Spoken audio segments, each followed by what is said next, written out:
paz do Senhor, amada igreja, estamos aqui outra vez para ministrar a preciosa palavra do Senhor para as suas vidas.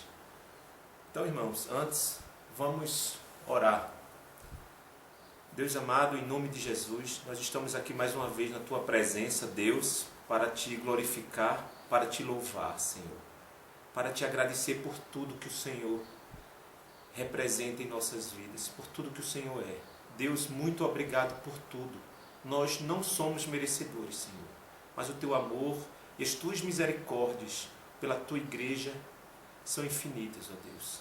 Pai, muito obrigado por tudo. Perdoa todos os nossos pecados. Nós Te louvamos em nome de Jesus. Amém e amém.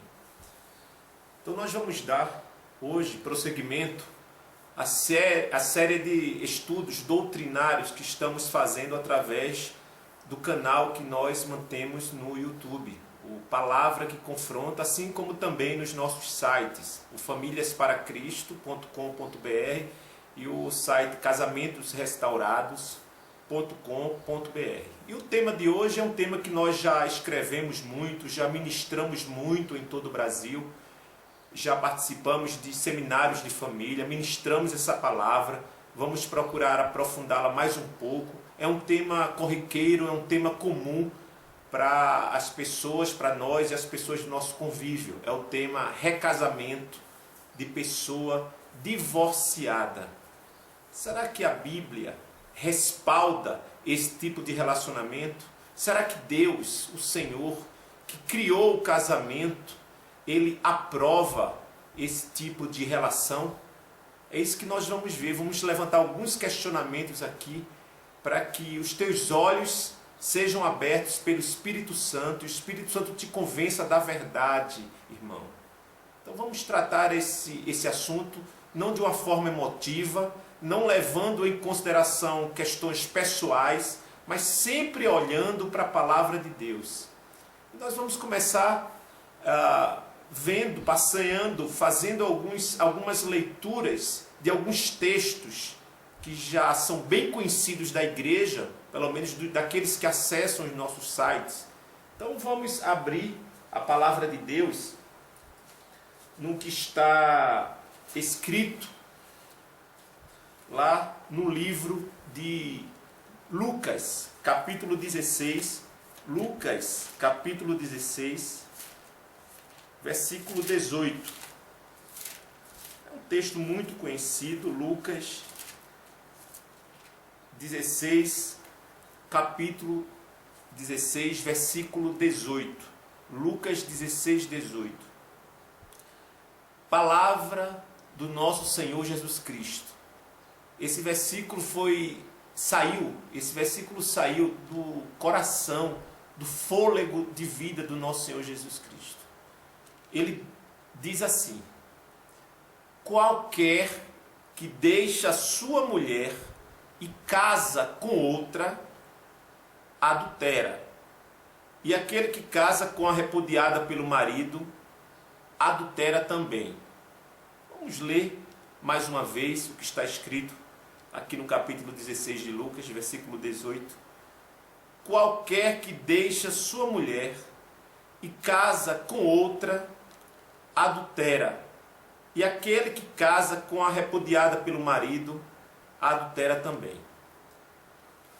Ora, o bom desse versículo, muito claro, não precisa de interpretações de filosofias humanas, ele é muito claro.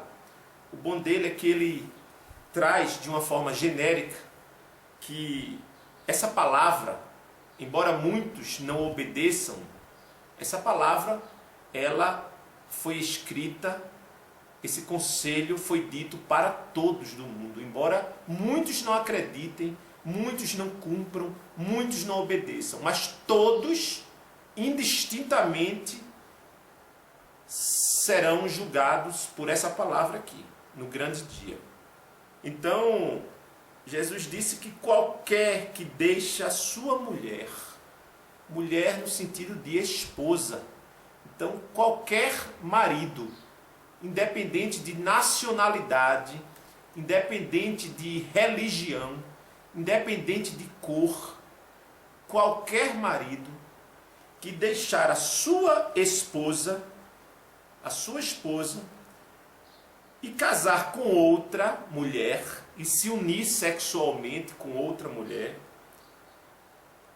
adultera, cometerá adultério, se tornará adúltero, tanto ele quanto a mulher com quem ele se uniu, essa nova mulher. E aquele que casa com a repudiada pelo marido, adultera também. Eu gosto desse texto de Lucas porque ele aborda tanto a posição daquele que repudia, quanto a posição bíblica do repudiado. Então, aquele que repudia a sua legítima esposa, o seu casamento lícito, de um casamento lícito, o primeiro casamento de ambos, aquele marido que repudia a sua esposa para se envolver sexualmente com outra mulher, comete adultério, se torna adúltero. Ele e esta nova mulher.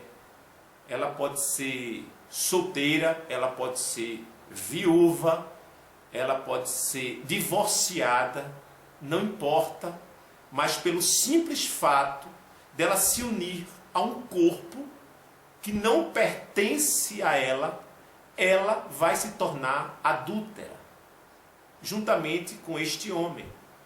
Então essa é a posição bíblica do repudiado que se une a uma nova mulher. Mas o texto também fala da pessoa que foi repudiada. Ou seja, começa falando de quem repudia, da posição de quem repudia, e no final fala da posição da pessoa, no caso aqui da esposa repudiada. Então vamos imaginar que a esposa repudiada, ela foi uma santa mulher. Uma mulher de Deus, uma mulher de oração, uma mulher de jejum, uma mulher exemplo na família e na sociedade, uma mulher que nunca deu motivos para que fosse traída. E de repente o marido se envolve na prostituição, o marido se envolve no adultério, o marido fixa o olhar e o coração em outra mulher, e ela, coitadinha aos nossos olhos, o que fazer agora? Qual a posição dela, desta esposa? Então a Bíblia fala da posição dela.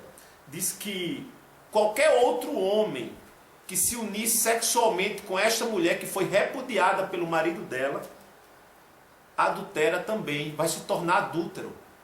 Qualquer outro homem. Por quê? Porque o casamento, quando Deus criou o casamento lá no Éden, aí você pode ver isso em Gênesis,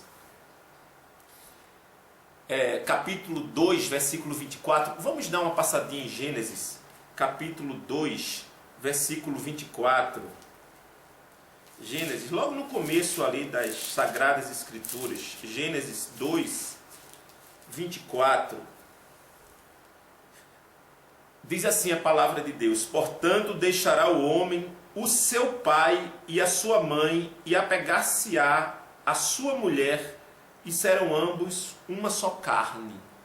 Então, quando um homem, óbvio, se ele vive na casa da mãe e do pai, aqui subentende-se que é um homem solteiro, um homem que nunca havia se casado antes. Então, ele deixa a casa do pai, deixa a casa da sua mãe, ou seja, deixa a sua família inicial para constituir a sua própria família. E ele se une a uma mulher que igualmente, como ele deixou a casa do pai e da mãe, uma mulher solteira, e eles se tornam uma só carne, há a conjunção carnal. Então o corpo daquele homem passa a ser propriedade daquela mulher, propriedade exclusiva daquela mulher. E o corpo daquela mulher passa a ser propriedade exclusiva daquele homem. Independentemente se no decorrer do casamento venha acontecer alguma separação por algum motivo. Não importa. A aliança espiritual foi testemunhada por Deus. Então a questão de não terem dado certo, a questão de terem se separado por motivos X, isso é uma questão puramente humana. Isso não interfere ou não desfaz, os motivos não desfazem a aliança que Deus uniu e Deus testemunhou. E qual é a aliança que Deus une e Deus testemunha? Toda e qualquer. Observe que o texto de Lucas fala em qualquer um que deixa a casa do pai e deixa a casa da mãe e se une a uma mulher igualmente solteira, e há a conjunção carnal, e aí celebra-se o casamento, então aí há um testemunho de Deus sobre este casal. Qualquer um. Deus, ele não fez o casamento só para as pessoas que se intitulam cristãs, não. O casamento é para cristãos e não cristãos, para judeus, para gentios. Qualquer um pode se casar. Mas esta palavra em Lucas vai ser aplicada para qualquer pessoa. Observe, qualquer um que cometer isto. Então as pessoas, ainda que essas pessoas não conheçam a palavra de Deus, ainda que essas pessoas vivam na ignorância, é outro ponto que nós vamos falar aqui sobre a ignorância, o que é ser ignorante, né? Ignorar a palavra, desconhecer, e por desconhecer não pode obedecer aquilo que a pessoa não conhece. Então é uma pessoa ignorante, mas a palavra vai ser aplicada para esta pessoa também. Não haverá uma outra palavra, não haverá um outro juízo, não haverá uma outra sentença para os ignorantes e uma outra palavra para os cristãos. Cristãos e não cristãos serão julgados pela palavra do Senhor. Esta palavra servirá para todas as nações de todos os povos. Amém? Então, como eu estava dizendo, o corpo tem sentido de propriedade. E por que que há essa propriedade exclusiva do corpo do marido sobre a esposa e do corpo da esposa sobre o marido? Por que que há essa propriedade exclusiva? Ora, no livro de primeira carta de Paulo aos Coríntios, nós vamos observar bem o motivo de o corpo ser propriedade. Olha, 1 Coríntios, capítulo 7, primeira carta de Paulo aos irmãos em Corinto, capítulo 7. Ora, quanto às coisas que me escrevestes, bom seria que o homem não tocasse em mulher. Bom seria que o homem não tocasse em mulher. Mas, por causa da fornicação, por causa da relação sexual ilícita, para evitar a prostituição na vida do homem, para que o homem, não tentado pelas suas concupiscências, ele não vá se juntar com outra mulher e vá se tornar um fornicador, porque a relação sexual antes do casamento é chamada, intitulada de fornicação. E o adultério é para quem mantém uma relação sexual fora do casamento. Adultério. Adultério é um termo que está relacionado a pessoas casadas. E fornicação é um termo específico que está relacionado às pessoas solteiras. Então, por isso que Paulo diz no versículo 2, mas por causa da fornicação, para evitar a fornicação, a relação sexual ilícita na vida do homem ou na vida da mulher, cada um tem a sua própria. Observem aí bem. Cada um tem a sua própria. Observaram? Propriedade, mulher. E cada uma tem o seu próprio marido.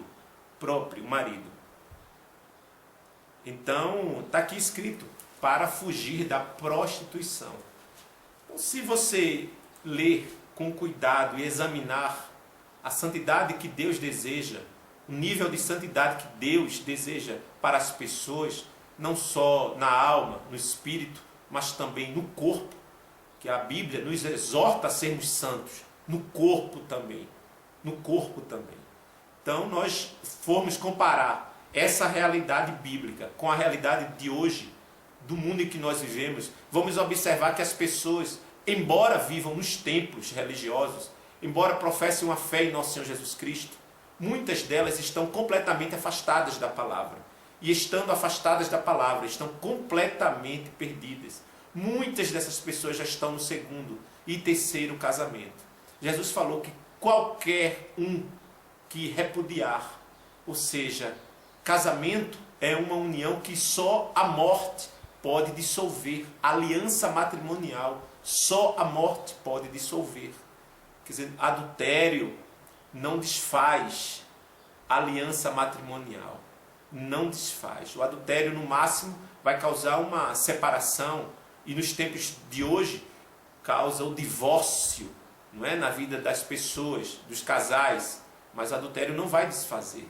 O pecado não desfaz a aliança, o pecado sexual não desfaz a aliança que Deus uniu e testemunhou. O corpo daquela mulher continua sendo, fazendo parte, sendo propriedade do corpo daquele marido, embora ele venha estar na prostituição, embora ele venha se divorciar da sua esposa, embora ele venha se casar novamente com outra mulher, casamento no civil, que isso é a formalização do adultério aos olhos de Deus. Isso não é casamento, é a formalização do adultério. Não é? Você está alimentando, né? Fazendo com que o adultério ganhe corpo na sua vida, se você se casa novamente com outra mulher. Então, embora você esteja frequentando o templo, embora até a sua liderança, o seu pastor, diga a você que não, você está certo, não, você vai para o céu, né? Embora a palavra de Deus diz que não, de forma nenhuma. Você tem que viver toda a sua vida ao lado da sua esposa. Você tem que honrar. É a mulher da sua mocidade. Não obstante, a palavra de Deus, ela designa as mulheres, as novas mulheres que se casam com os homens divorciados. A Bíblia taxa essas mulheres, algumas adjetivações para elas. Estranha, mulher alheia, mulher má, mulher prostituta. Essas são algumas das designações bíblicas para a mulher que se une ao homem cujo corpo não pertence a ela. E eu vou ditar alguns textos onde você pode encontrar essas adjetivações. Você pode achar isso em Provérbios 2,16, Provérbios 5,3, Provérbios 5,20, Provérbios 6,24, Provérbios 7,5, Provérbios 23,27 e Provérbios capítulo 27, versículo 13. São alguns dos lugares na Bíblia onde você encontra essas designações a essas mulheres. Estranha, ou seja, Deus não a considera esposa. É uma mulher estranha, estranheza. Algo que Deus desconhece, algo que não faz parte, o estranho, que não faz parte daquele leito. Olha só, alheia, a mulher de outro, alheia. Mulher má, um coração mau, ou mulher prostituta, porque vai se prostituir com um corpo que não pertence a ela. Então, como eu estava dizendo, a Bíblia, de uma forma muito clara, diz que só a morte desfaz a aliança, somente. E é por um motivo muito óbvio. Mortos, não há esperança para os mortos manterem relação sexual. Não há possibilidade alguma de um morto manter relação sexual. E é por isso que o corpo daquele cidadão ou daquela cidadã, daquele marido ou daquela esposa, estará livre para outra pessoa, irmãos. É esse aí o segredo. O segredo de corpo é segredo de corpo no casamento, tem um sentido de propriedade. Vamos ver os textos que falam sobre só a morte desfaz a aliança. Só a morte. Romanos capítulo 7. Romanos capítulo 7, versículos 2 e 3. Romanos, versículo 7, versículos 2 e 3. Porque a mulher que está sujeita ao marido, enquanto ele viver, está ligada pela lei, mas morto o marido, está livre da lei do marido. Olha, a lei não é lei lá de Levítico, é a lei do casamento, a lei matrimonial, a lei do marido. De sorte que, vivendo o marido, será chamada adúltera, se for de outro marido. Mas, morto o marido, livre estará da lei, e assim não será adúltera se for de outro marido. Então, ela só não recebe o selo, a marca do adultério, se o marido dela falecer, e aí ela se casar e se unir sexualmente com outro homem, desde que ele seja solteiro, nunca tenha se casado, o corpo dele não pertença a nenhuma outra mulher, ou um homem viúvo, igualmente a ela. Ok? Porque o homem viúvo, a esposa dele já partiu e o corpo dele estará livre, igualmente o corpo dela. Então é nesse sentido. Outra palavra muito clara, está lá em primeira carta de Paulo aos Coríntios, capítulo 7, ainda naquele capítulo que nós estávamos falando agora. Eu vou ler os versículos 10 e 11, onde aqui o apóstolo escreve especificamente para os casados. Depois nós vamos ler o versículo 39. Então diz assim, ó: todavia aos casados mando, não eu, mas o Senhor, que a mulher não se aparte do marido. Versículo 10. Todavia aos casados, aos que são casados. E aí, para você entender o que é um casamento lícito aos olhos de Deus, você tem que considerar o que está lá em Gênesis 2, 24. Casamento para Deus, casamento lícito aos olhos do Senhor, é aquele onde o homem deixou a casa do pai e da mãe, onde a mulher deixou a casa do seu pai e da sua mãe. Então, Paulo está se referindo a esse tipo de casamento aqui. Não é um casamento de pessoa divorciada, uma pessoa que já largou o corpo, abandonou o corpo do seu marido, ou abandonou o corpo da sua esposa e foi se unir a uma nova pessoa. Paulo não está se referindo a esse tipo de pessoa, a esse tipo de casamento, que é adultério. Paulo está se referindo a casamento, quando os apóstolos falam de casamento, Jesus fala de casamento lícito, considerando lá o princípio. Gênesis 2, 24. Então, todavia aos casados, está falando para os casados, para esses casados, mando. Ele está dizendo mando, não sou eu que mando, mas é o Senhor, é uma ordenança do Senhor. Olha, irmãos, como é sério o casamento. Que a mulher não se aparte do marido, não se separe do marido. Que a mulher não abandone o corpo do seu marido. Se porém se apartar, se porém ocorrer uma separação, que fique sem casar. Olha, sem casar, se você for entender a lógica, ele começa o versículo 10 dizendo todavia aos casados, e eles são casados. E se no versículo 11 ele diz que fique sem casar ocorrendo uma separação, que fique sem casar de novo, obviamente, irmãos. Porque eles já são casados, não podem se casar novamente, isso é claro, é óbvio. Só não entende, não aceita e não recebe essa palavra, que tem um coração endurecido, como o coração dos fariseus e o coração dos escribas. Tinha um coração endurecido e por isso a palavra do Senhor não entrava no coração, na vida deles. Então está falando aqui, ó, que fique sem casar, ou que se reconcilie com o marido. Lembrando que esse ou aqui, linguisticamente, não é um ou no sentido de alternância, não. Ou chove ou faz sol. Não, irmão. Não existem duas coisas contrárias aí para você escolher uma. Não é alternância, esse ou é no sentido de conclusão. Por quê? Porque a mulher deve se reconciliar com o marido. Porque tem que haver reconciliação. Porque tem que haver a liberação do perdão, irmãos. As feridas, os problemas precisam ser resolvidos entre os casais. E eles precisam voltar, continuar a convivência matrimonial. Essa é a direção do reino de Deus. Isso é o que Deus estabelece para as pessoas. Que as pessoas liberem perdão, que as pessoas se entendam, que as pessoas se reconciliem. Ora, Jesus disse que antes que você deixe a sua oferta no altar, você vai se reconciliar com o seu adversário. Com o seu adversário. Jesus também diz, amai os vossos inimigos. Amai os vossos inimigos, quanto mais com as pessoas que mantêm uma aliança, irmãos.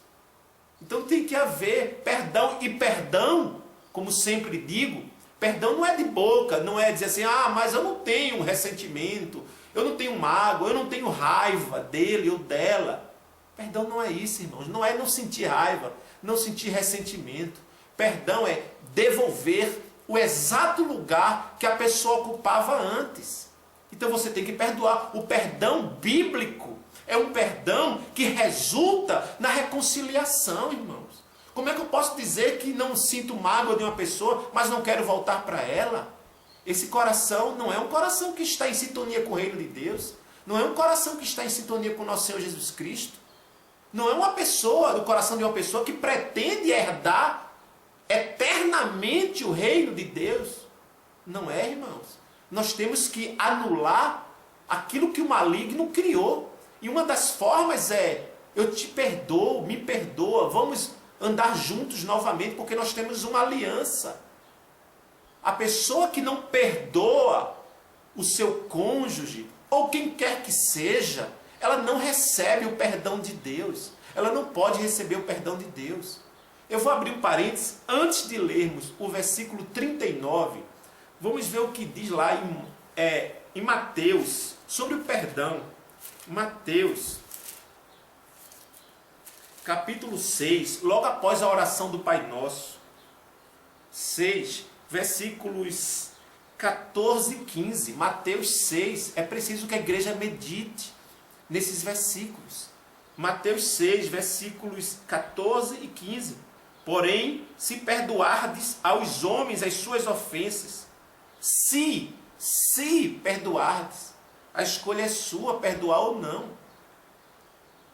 Se perdoardes aos homens as suas ofensas, também vosso Pai Celestial vos perdoará a vós. Se, porém, não perdoardes aos homens as suas ofensas, também vosso Pai vos não perdoará as vossas ofensas. Ou seja, quem não devolve o exato lugar que a pessoa ocupava antes, não recebe o perdão de Deus. O perdão de Deus, ele é condicionado ao perdão do homem com o seu próximo. Perdoar, repito, não é abrir a boca e dizer assim, eu perdoei, mas eu não tenho mais nada contra ele, eu quero que ele seja feliz. Isso não é perdão não, irmãos. Não se engane, não se iluda.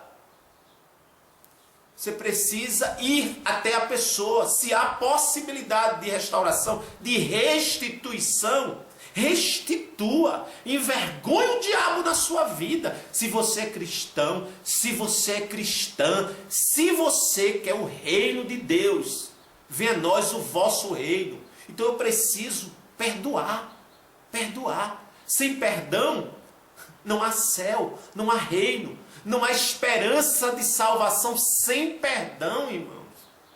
Ora, você vai passar toda a sua vida agora longe do seu marido. Você vai passar toda a sua vida agora longe da sua esposa.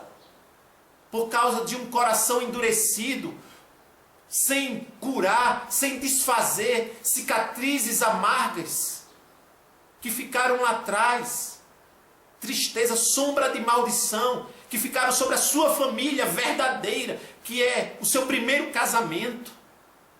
Irmãos, você precisa receber o amor de Deus na sua vida. Você precisa ter temor e querer obedecer, se posicionar conforme a palavra de Deus. Você precisa disso, irmãos. Você precisa ter uma vida em comunhão verdadeira com Deus. Você não precisa frequentar templos, não. Você não precisa ir para templo, sabe? Muitas vezes as pessoas abandonaram as suas esposas e os seus maridos quando não frequentavam templos protestantes. Aí depois de um tempo, levantam a mão lá na frente de um altar, de uma igreja, de um templo protestante, e ali se acham que são cristãs, mas ali já se casaram novamente, já estão ali no templo com outras mulheres, de mãos dadas com outras mulheres ou com outros homens, casados ou casados novamente, no civil, irmãos. Sabe, muitas vezes com a conivência do líder. O líder não procura saber se aquele é o primeiro casamento. Está nem aí. O importante é número, é encher o templo. O importante hoje em dia são os dízimos e as ofertas. É o que entra de recursos nas igrejas. A realidade tem que ser dita. Por isso que o pastor não está preocupado, em sua maioria, com a santidade, com a santificação das pessoas. Os pastores, no geral, não estão preocupados. Podem observar isso. E aí, o camarada agora deixou uma religião dele, ou ele era católico, ou ele era espírita, ou ele era um bandista. Agora ele frequenta um templo protestante. Agora ele, por estar frequentando um templo protestante, ele acha que saiu da ignorância, mas continua com o pecado sobre a vida dele. Sabe por quê, irmãos? Porque ele não perdoou e não se reconciliou com a verdadeira esposa dele, com o verdadeiro marido. Essa é a doutrina bíblica da restauração, da reconciliação. E está lá, de mãos dadas. E muitos gravam CDs, fazem shows em todo o Brasil, Muitos saem por aí ministrando a palavra de Deus de uma forma irresponsável, incoerente nos templos, mas com a vida diante de Deus, uma vida suja. O homem é um adúltero. Deus perdoa o adultério, sim. Deus perdoa, mas Deus diz assim, vá e não peques mais. Como é que você recebe essa palavra de Deus, como Deus disse à mulher adúltera, pega em flagrante adultério, vai e não peques mais, e você continua no pecado, irmãos? Como é que é isso? Você continua no pecado, com o pecado do adultério. Deus não leva em conta os tempos da ignorância, quando a pessoa se arrepende verdadeiramente e abandona. Aquele que encobre, a Bíblia diz em Provérbios, aquele que encobre as suas transgressões nunca prosperará, mas o que as confessa e deixa alcançará misericórdia, irmãos. Ou eu estou falando besteira, irmãos? Ou isso não está na Bíblia, ou isso não é doutrina do nosso Senhor Jesus Cristo. Então não pode. Você tem que se reconciliar. Tem que se reconciliar. Quando Jesus ofereceu a água da vida eterna àquela mulher no poço de Jacó, a mulher samaritana, e você quer a água, tome a água da vida, tome a água, essa água você nunca mais voltará a sentir sede. Aí quando ela se convenceu e se decidiu que queria aquela água, Jesus disse, chama o teu marido. Chama o teu marido. Jesus sabia da situação daquela mulher. Aquela mulher vivia numa situação ilícita. Ah, mas eu não tenho marido. Dizes bem. É verdade, já tivesse 5. E o que tu tens não te pertence. Sabe, irmãos? Então, Jesus disse, ajuste a tua vida primeiramente. Para você caminhar com Deus, você tem que ter a vida ajustada. Você tem que ter a vida ajustada, irmãos. Você não pode, não se engane. Não se engane. Porque o teu líder, o teu pastor, a tua liderança diz pode. Mas se a Bíblia diz não pode, não deve, então, meu irmão, se afasta dessa liderança. Se afasta. Então é uma liderança levantada, constituída por Deus, para ser instrumento da palavra dele, da santa palavra dele. Não é pelo fato, irmãos, de você ter deixado a igreja, a denominação católica, ou espírita, ou umbandista, ou não interessa, e agora está frequentando um templo protestante que você vai para o céu, não, irmãos. Não, de forma nenhuma. Olha o que diz no livro de Mateus, nós vamos ler 1 Coríntios 7,39. Mas antes, olha o que diz no livro de Mateus, no próximo capítulo, capítulo 7, versículo do 21 ao 23. Olha só. Nem todo que me diz Senhor, Senhor, entrará no reino dos céus. Nem todo que me diz Senhor, Senhor, entrará no reino dos céus. Mas aquele que frequenta templo protestante, é isso que diz a palavra. Aquele que mudou de religião, é isso que diz a palavra, que entrará no reino dos céus. Não, nem todo que me diz Senhor, Senhor, entrará no reino dos céus. Mas aquele que faz a vontade do meu Pai, que está nos céus. É o que faz a vontade. Ser igreja não é pertencer a uma religião, não, irmãos. Não é pertencer a nenhuma religião, não. Ou melhor colocando, a um sistema religioso criado por homens, sabe? Conforme a conveniência e a filosofia desses homens. Você tem que fazer a vontade de Deus para você ir para o céu. É isso que diz a palavra do Senhor. Fazer a vontade de Deus. Muitos me dirão naquele dia, versículo 22, Senhor, Senhor, não profetizamos nós em teu nome? Olha só, nós não profetizamos em teu nome, Senhor, no grande dia. E em teu nome não expulsamos demônios. E em teu nome não fizemos muitas maravilhas. Fizemos, olha, louvamos Jesus. Tu não te lembras não, Senhor? Deu amnésia no Senhor? Isso, imagina.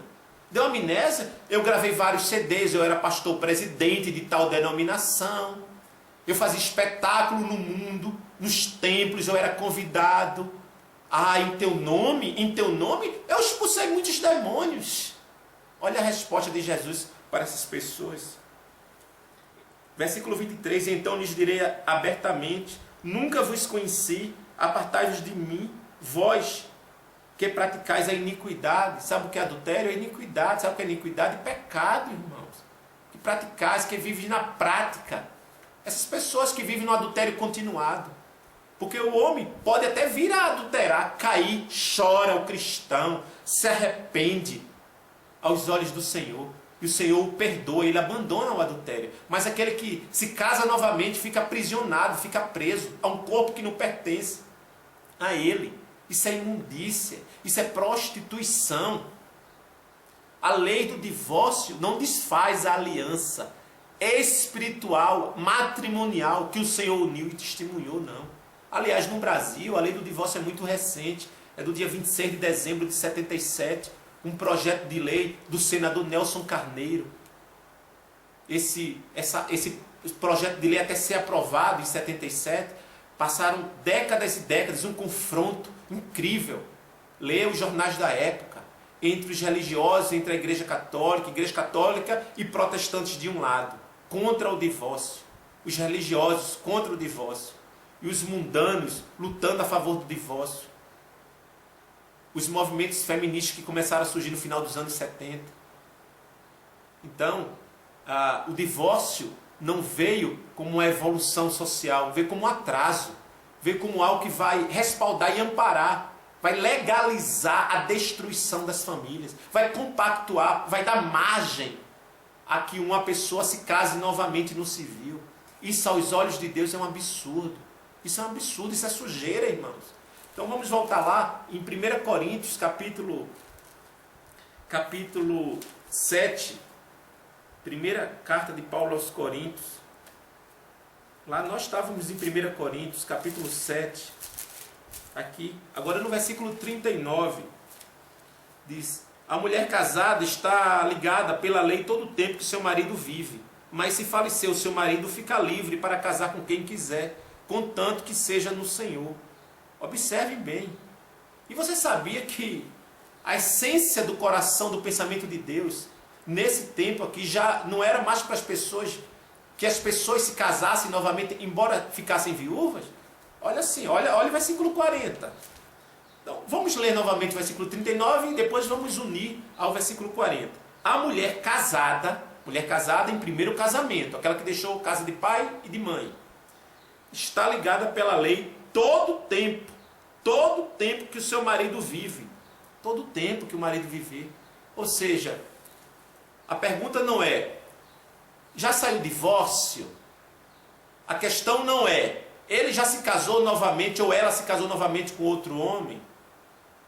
A pergunta não é essa, a pergunta é, o seu primeiro marido está vivo? A sua primeira esposa está viva? É a pergunta que deve ser feita.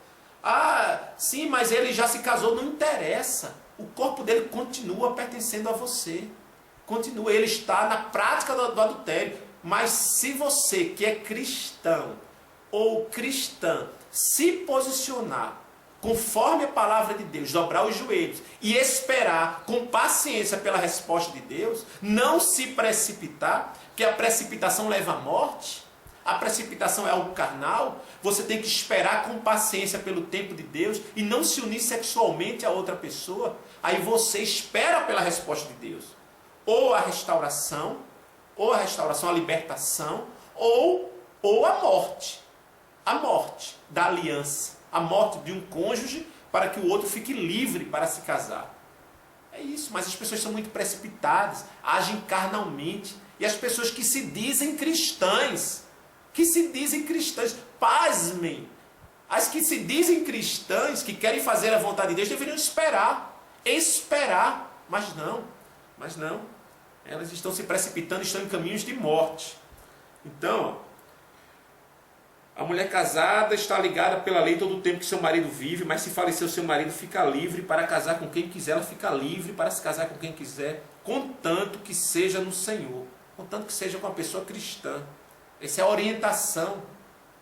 Será, porém, mais bem-aventurada. Ela será mais bem-aventurada. Se ficar assim, ou seja, se ficar viúva, ela será mais bem-aventurada. Segundo o meu parecer, parecer apostólico de Paulo. Mas ele conclui dizendo, e também eu cuido que tem o Espírito de Deus. E ele tinha mesmo o Espírito do Senhor sobre a vida dele.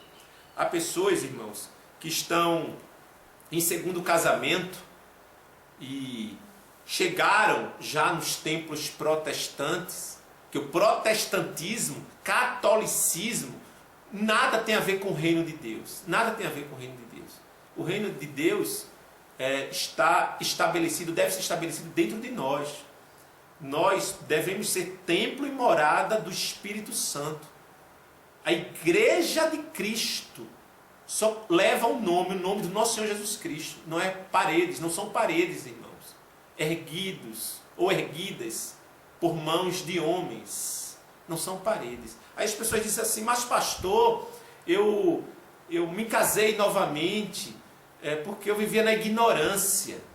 Aí eu fiz, isso é verdade, fez isso ignorantemente, porque é no tempo da ignorância. E lá em Atos, capítulo 17, diz assim, pastor, Atos 17:30, mas Deus, não tendo em conta os tempos da ignorância, anuncia agora a todos os homens em todo lugar que se arrependam. É verdade, Deus não leva em conta o tempo da ignorância. Sabe o que é ignorar, irmãos? Ignorar é desconsiderar. Ignorar é não conhecer, é desconhecer algo. É o ignorante, é aquele que desconhece. Então, na verdade, a pessoa se casou novamente porque era o ignorante. Mas você sabe quando é que uma pessoa deixa de ser ignorante? Você sabe quando é? Não é quando ela levantou a mão no templo protestante, ela recebeu uma oração, assinou uma ficha lá de membro, de cadastro de membro daquela denominação. Não é não, irmãos. A ignorância encerra quando você tem conhecimento da palavra, quando a palavra chega até você. Então você deixa de ser ignorante. Se você recebe a palavra, você agora que está me assistindo, se você antes não tinha conhecimento, você era ignorante, mas agora deixou de ser ignorante. E se eu deixei de ser ignorante agora, eu tenho que desfazer tudo que eu construí de errado aos olhos de Deus no tempo da ignorância. Se há possibilidade. Claro que se eu matei uma pessoa no tempo da ignorância, hoje não sou mais ignorante, a palavra de Deus veio a mim, o Espírito do Senhor está sobre mim, eu não tenho como restituir aquela vida. A não ser que o Senhor queira ressuscitar aquela vida. Mas casamento, a esposa está viva, o marido está vivo. Liberar o coração para viver em paz e em comunhão verdadeira com Deus. Você tem que voltar lá, você tem que ir lá atrás. Embora sua esposa não aceite, mas você tem que se posicionar conforme a palavra. O fato dela falar, afirmar, a sua esposa ou seu marido, mas eu não quero mais, eu te perdoo, eu não quero mais, ela ou ele demonstram que não estão com Deus ainda. Mas nem por isso você tem que se posicionar contrário à vontade de Deus. Você como cristão e como cristã tem que estar conforme a palavra. Não pode se relacionar. O fato de a pessoa afirmar naquele momento que não quer mais, que perdoou, mas não quer mais o seu cônjuge, você voltou lá, pediu perdão e ele disse que não quer mais, isso não te dá respaldo bíblico para você. Mas eu fiz a minha parte, agora eu vou me casar novamente. Isso não te libera não, irmãos. Só te libera a morte. É a morte que te libera. Então, ignorância se encerra quando você recebe a palavra de Deus, quando você tem conhecimento da palavra de Deus. Então, o tempo da ignorância de muitos, está acabando ou acabou hoje nesse assunto ao assistir a essa ministração. Acabou hoje o tempo da sua ignorância. Agora você é culpado. Agora, se você continuar na prática do pecado, meu irmão, você é culpado, você é um desobediente. Você agora está desobedecendo, sem ignorância. Você não é mais ignorante. Você vai ser julgado se permanecer assim como os ignorantes. Porque os desobedientes e os ignorantes, os gentios e os ímpios, vão ser julgados de uma mesma maneira, de um mesmo modo. Vão para o mesmo lugar. Tormento eterno. Você não está sendo mais ignorante. Então, o sentido é esse, que as pessoas associaram o reino de Deus ao fato de frequentar um templo protestante. Meu irmão, é querer diminuir muito o reino de Deus. É querer diminuir muito, associar a conversão, o novo nascimento ao fato de ter levantado a mão, de ter recebido uma oração ali. Irmãos, não basta confessar, crer e confessar com a boca. Você tem que perseverar. Aquele que perseverar até o fim será salvo. Perseverar na sã doutrina, perseverar em santidade, irmãos. Perseverar na palavra de Deus. Igreja, Jesus vem buscar a igreja. Igreja são pessoas santas. Igreja, Jesus não vem buscar denominação não, ou denominações não. Esses templos erguidos por homens, não. Deus vem buscar povo, pessoas santas. Então, irmãos, você nasce de novo. Qual foi o momento que o apóstolo Paulo nasceu de novo? Um caminho para Damasco. Ou não foi? Ali ele deixou de ser Saulo, deixou de ser ignorante. O apóstolo Pedro, E todas as pessoas, à luz da palavra de Deus, me mostram na palavra onde foi que uma pessoa nasceu de novo dentro de um templo, porque levantou uma mão, porque deixou de pertencer a uma religião. Isso é questão cultural, isso é ensinamento maldito, irmãos. Você tem que, sim, confessar, crer no seu coração, você tem que perseverar, você tem que ter vida com Deus. Vida com Deus. Você tem que ser templo e morada do Espírito Santo. Você, cada um prestará contas de si mesmo a Deus, irmãos. Então acabar com isso. Acabar com isso, você hoje não é mais ignorante, não. Não é mais ignorante. O tempo da tua ignorância se acaba aqui, se encerra aqui. Sabe, irmãos? Então você precisa se posicionar conforme a palavra. Eu creio num Deus bíblico, num Deus do reino, no Deus que restaura, num Deus que faz milagres. O curioso é que há muitos líderes que pregam facilmente nos púlpitos, aí nos altares de vários templos, pregam que Deus abre portas de emprego, pregam que Deus cura aleijado, que Deus cura cego, que Deus faz paralítico andar, que Deus cura aidético, que Deus cura cancerosos. Eles pregam tudo isso, e é verdade, eu creio nesse Deus. Mas quando se trata de Deus libertar um marido adúltero, de libertar uma esposa em adultério, esse Deus não faz não. Esse Deus não faz não. Sabe, irmãos? Aí eles começam a diminuir o poder de Deus. É um absurdo. Muitos líderes pregam isso. Pregam isso. Muitos líderes estão aí, ó, os templos cheios de adúlteros.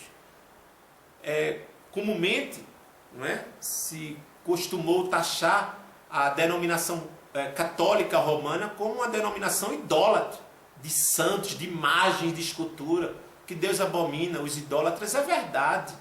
Mas a palavra de Deus diz que Deus abomina os adúlteros e aqueles que compactuam com o adultério do outro. Não só praticam, mas compactuam, como tem lá no finalzinho da carta de Paulo aos Romanos, do capítulo 1. Então não basta que você seja um adúltero. Se você for um líder e você compactua com o adultério de uma pessoa que está frequentando a sua denominação, irmãos, então você está na mesma situação que aquela pessoa.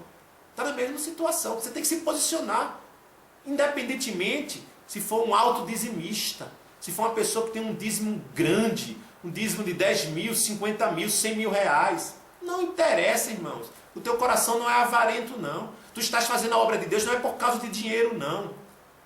Tua missão como pastor, como líder, é encaminhar as pessoas para o reino de Deus. Isso só é possível através de uma vida de santidade. Eu não vejo outro caminho, não vejo outra forma. Não vejo outra forma.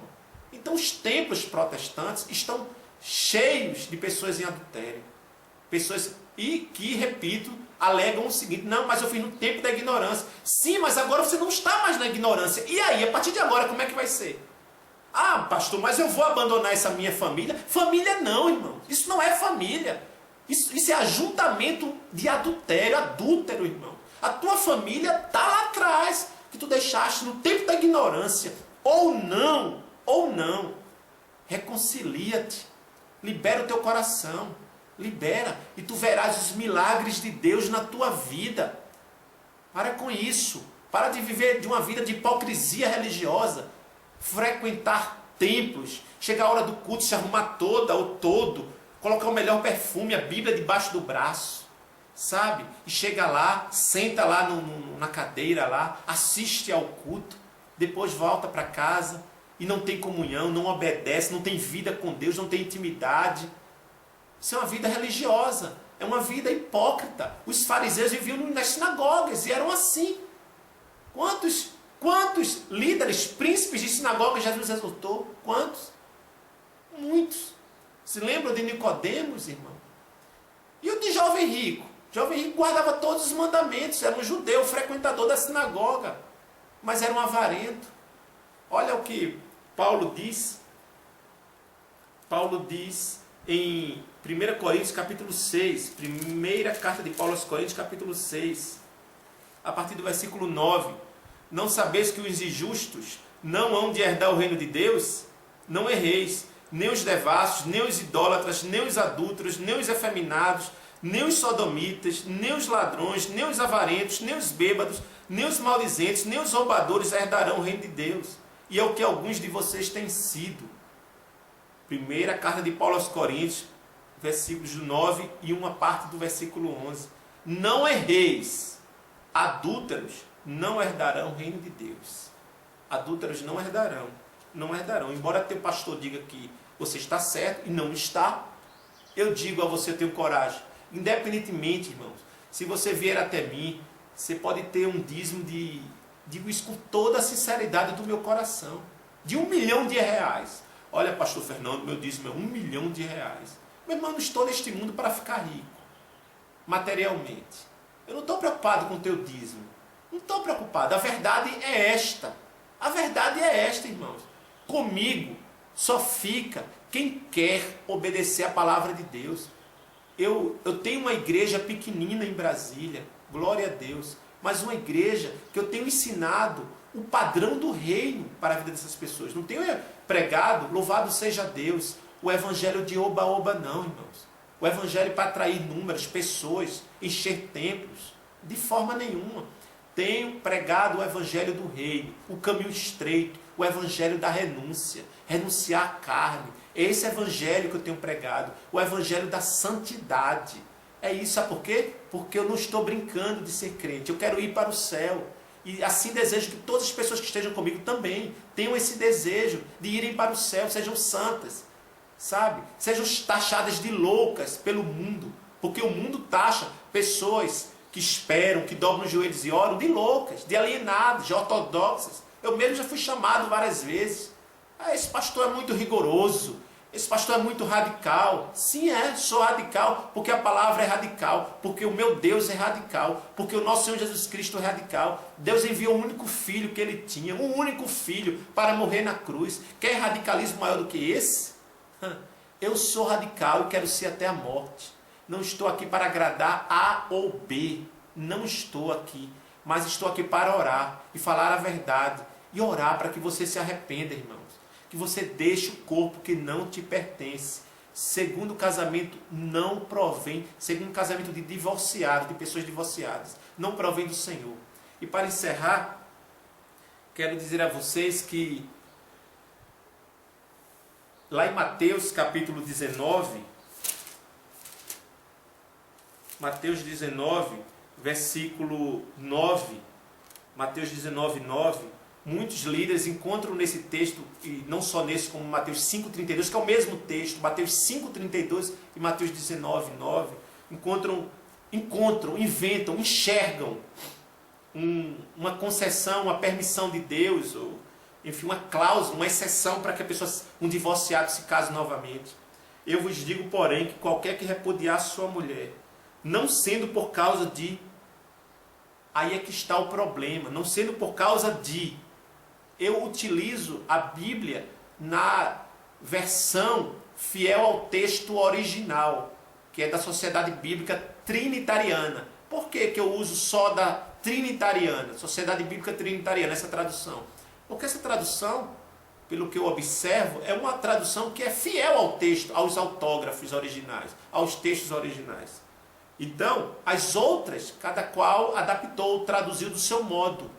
E uma tradução não confiável. Não confiável. Então, na minha tradução diz: eu vos digo, porém, que qualquer que repudiar sua mulher, não sendo por causa de fornicação, a palavra aqui grega é porneia. E aqui não pode ser substituída por adultério, como consta, por exemplo, nessa heresia da Sociedade Bíblica, que da nova tradução, na linguagem de hoje. Eu geralmente peço para as pessoas jogarem fora essa tradução, que essa tradução não serve, ela é diabólica, não serve, não serve. A tradução correta diz: não sendo por causa de fornicação, a palavra grega é porneia. E eu não posso substituir por adultério, porque a palavra adultério ela já aparece no mesmo texto. E tem um significado grego para ela, uma tradução grega para ela, que é moscheia. Então, eu vos digo, porém, que qualquer que repudiar sua mulher, não sendo por causa de fornicação. Então, a mulher, o noivo, uma noiva, que, enfim, o noivo descobre que a noiva está grávida, que ela fornicou com outra pessoa. Se ele quiser abandoná-la, ele pode abandonar. Pode abandonar e se casar com outra mulher. Eu entendo pelo Espírito de Deus e considerando toda a exegese bíblica, hermenêutica bíblica sobre propriedade e santidade do corpo, sobre o tema casamento. Sabe, irmãos? Então, considerando tudo, não posso considerar só esse versículo. Eu não posso chegar para uma pessoa que foi abandonada pelo marido ou abandonado pela esposa e olhar só para esse versículo aqui e dizer assim, olha, e numa tradução falsa, dizendo assim, não sendo por causa de adultério, como diz essa nova tradução na linguagem de hoje, dizer assim, pode, olha, que a palavra de Deus pode. Não pode. Não pode. Porque não é essa orientação apostólica de Cristo e apostólica para o seu povo. Não é essa. Tá? Então, não sendo por causa de fornicação, e se casar com outro comete adultério. E o que casa com repudiada também comete adultério. Isso é o caso de pessoas noivas. Só nesse caso aí. Lembram-se de José? Maria ficou grávida antes de ser esposa de José. E José queria em sonhos repudiá-la. Porque ele estava respaldado nisso aqui. Ele era um judeu, estava respaldado aqui. Ó. E ele queria repudiar Maria. Mas um anjo aparece em sonhos e José não faça isso.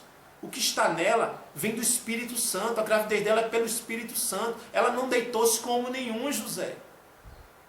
Está vendo, irmãos? Foi pensando aqui na situação de Maria e de José. Só isso. Deus, ele detesta o repúdio. Ele detesta o repúdio. E também, irmãos, queria justificar. Dizer que Davi, usar a vida do rei Davi.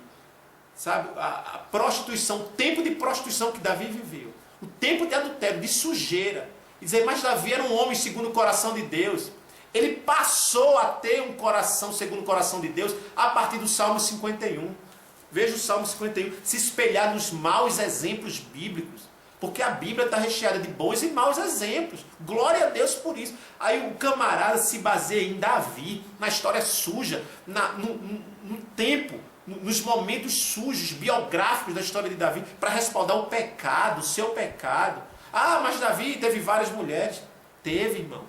Ele pagou um preço por isso. Davi não morreu em adultério, não. A Bíblia não diz que morreu, Davi morreu só. E ele não morreu em adultério, ele se arrependeu e abandonou tudo. E Davi, por muito tempo, teve um coração sujo. Veja lá no Salmo 51. Salmo 51. Versículo 10. Olha como é que deve ser a oração de um homem cristão, de um homem que quer o reino de Deus. Deve ler sempre o Salmo 51.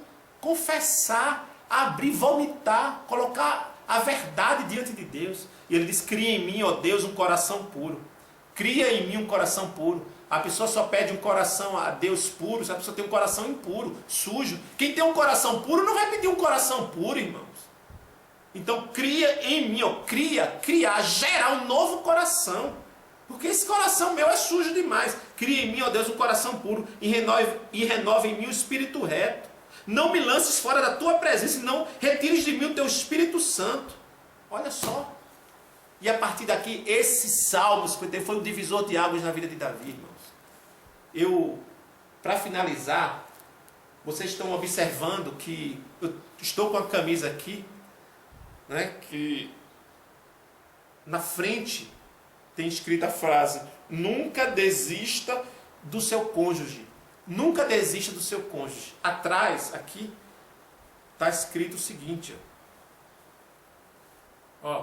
Deus nunca desistiu de você. Embora seja fraco, seja pecador, mas está ali de joelhos no chão, está ali perseverando em santidade, o Senhor nunca desistiu de você. Por que você há de desistir do teu cônjuge, da tua família, daquilo que Deus uniu e testemunhou? Em nome de Jesus, arrepende-te. Eu creio no Deus de restauração. Deus abençoe. Amém e amém.